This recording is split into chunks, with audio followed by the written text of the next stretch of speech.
Hi everyone, today I'm going to be talking about the 7 rights of medication administration.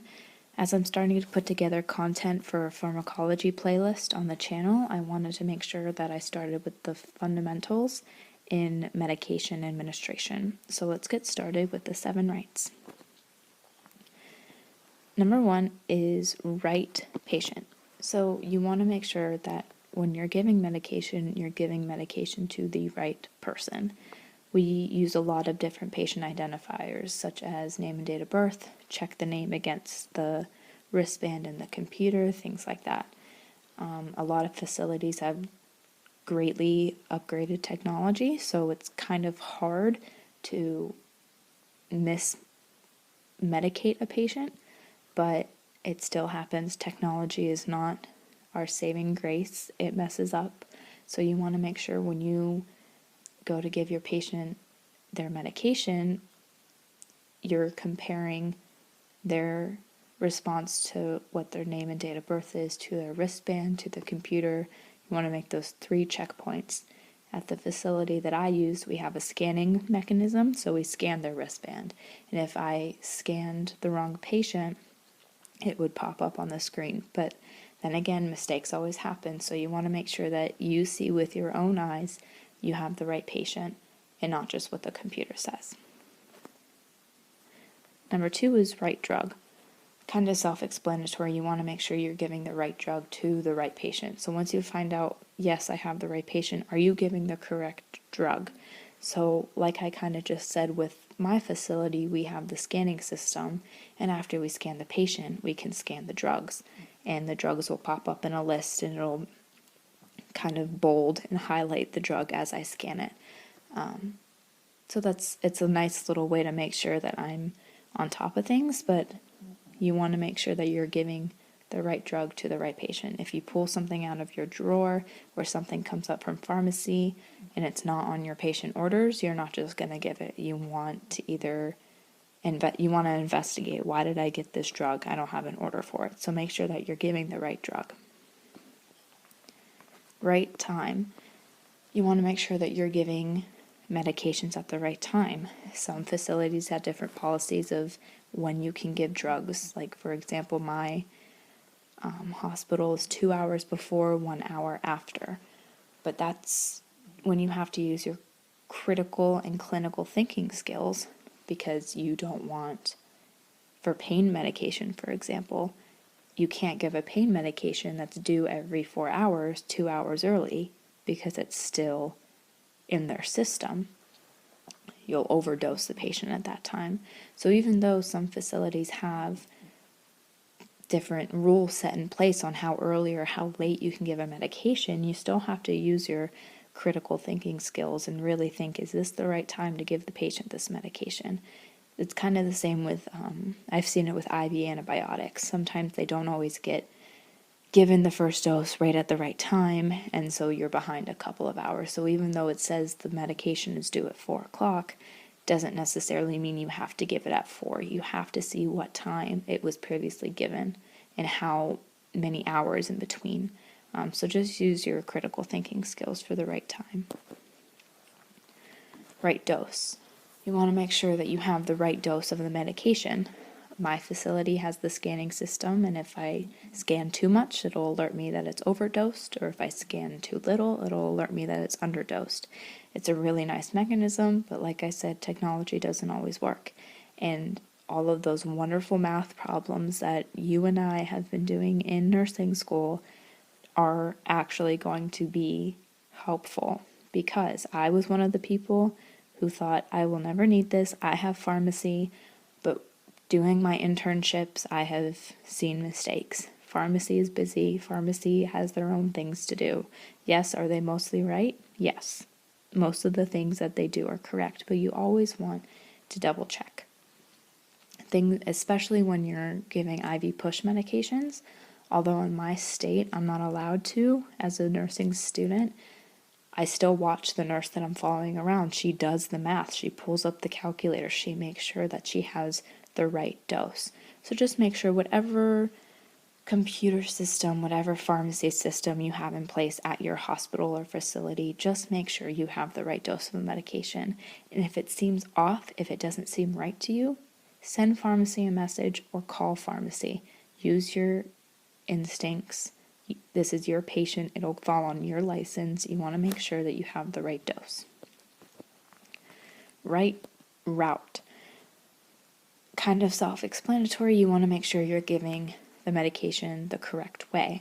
So if it's a rectal medication, make sure you're giving it rectally. If it's a vaginal medication, make sure you're giving it vaginally. If it's an IV push or an IV fluid or antibiotic, make sure you're doing that. Make sure that your oral medications, you're supposed to have everything that you need. You never know. Sometimes you may have an NPO patient and pharmacy sends up a oral medication. Maybe it was a mistake. Maybe you just didn't catch an order that the doctor had changed them from NPO. So just make sure that you're doing the right route. It should say what route on the orders. Right reason. So this ties in back to that critical clinical thinking. So right reasoning for medication. I like to give the example of things like beta blockers and like metoprolol or digoxin. So before you give metoprolol or digoxin, you have to assess the blood pressure and the heart rate, the apical heart rate. So if you're going to give a blood pressure medication and the blood pressure's low, you're not going to give it because it's just going to tank the blood pressure even more. Or if the heart rate's low, you're not going to give the digoxin because it's just going to lower the heart rate even more and add further complications. So you have to use right reasoning when you're giving the medications. Also with pain medication, if your patient is reporting a 10 out of 10 pain and you suggest a Tylenol, that's not really the right reasoning for the Tylenol. I mean, you have to see what they have ordered, but I don't think the Tylenol is really going to cover their pain. But you have to keep your patient, communicate with your patient, keep them involved. Just use your clinical thinking skills. Am I giving this patient this medication, for the right reason? And lastly, right documentation. We always get told in our classes, if you don't document it, it didn't happen. So you want to make sure that you're documenting all of the medications that you are giving and at what time they are given. What's nice is that technology really does help with this aspect, because after I scan my patient, scan all the medications and I give them to my patient, I hit this little sign square and it actually signs it off and puts it right into the EMR. So I can see the exact time that I hit that button. So that's nice. You also, with documentation, you want to document if the patient refuses their medications too. You want to make sure you document everything. If you didn't document it, it didn't happen. And that adds a whole nother safety feature, because if you gave your patient an oxycodone an hour before shift change and you didn't document it and the patient's still having pain and the new shift nurse gives them another oxycodone an hour after you did, but she didn't know any better because you didn't document it, now you have overdosed your patient. So documentation is extremely important in all aspects of nursing, not just medication administration. So those were the basic 7 that I was taught, but I did do some research and find a few more of the rights. So I'm just going to go over them. So the right to refuse. I kind of just talked about this in the 7th right on the previous slide, but all patients have a right to refuse medications. Adult patients, children, even our patients in the mental health facilities have rights to refuse medications. Like I said, you want to make sure you document that.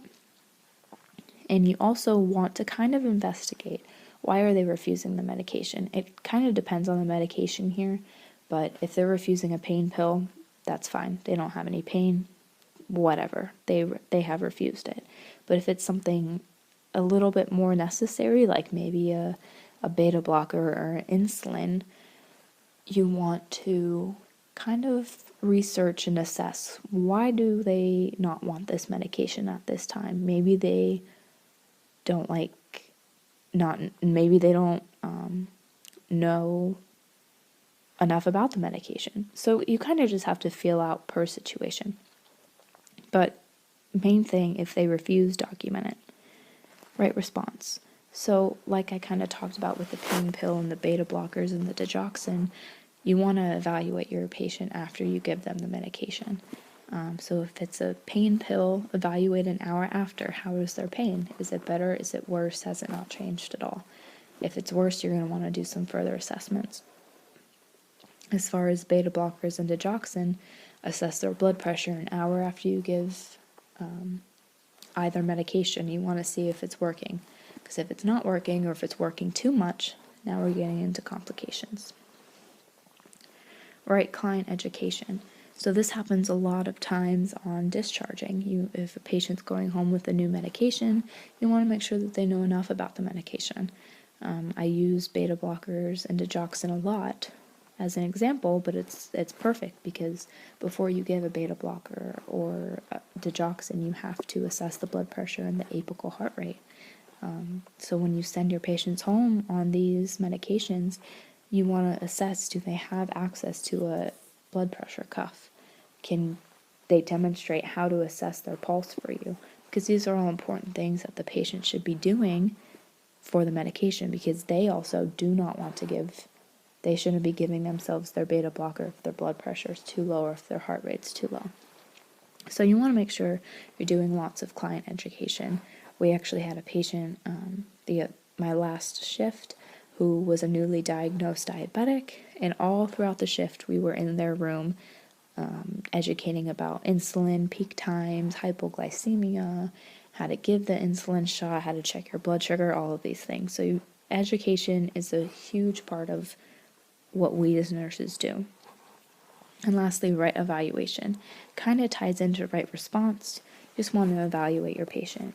Did their pain come down? Did their heart rate come down? Did their blood pressure come down?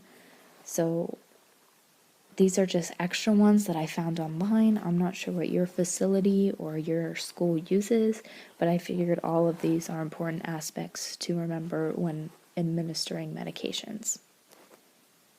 All right, everybody, that is it for this video. Do not forget to like and subscribe.